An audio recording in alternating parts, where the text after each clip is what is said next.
Hi everyone, this is Claudia, and today I want to answer a question that Dipanshu sent me, writing to me that he feels it's not possible for everyone to have an international experience. So he says, what do you suggest one can do to supplant it? Like, what can be focused more to keep your CV on equal footing as those with international experience?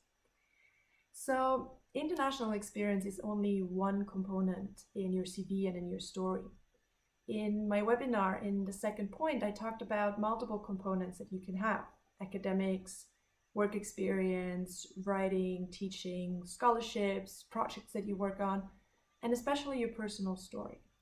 So the first important point to remember is that, yes, the more credentials you have under your belt of each of these, the stronger your application.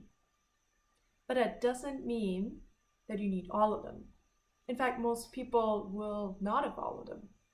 Someone who starts a legal literacy education project for people in little educated areas and spend all their time on projects related to helping people get their basic rights granted may not have published any academic articles or taught any courses.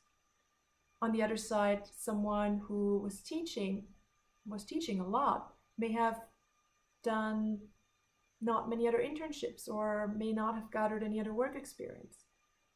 So keep in mind that the list I gave you was not a tick box of all the things you must do.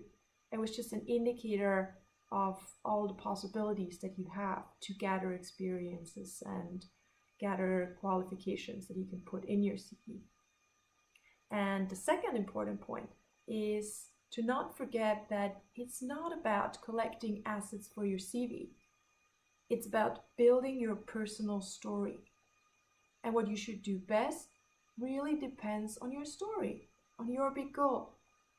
If your story is a great passion for international investment law and wanting to change the way BITs are made around the world, having seen part of that world and how BITs, bilateral investment treaties, play out in various countries will be important.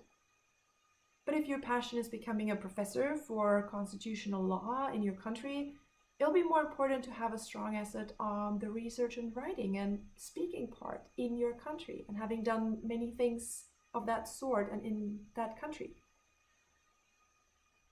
There is no asset on your CV that you absolutely need to have to make it.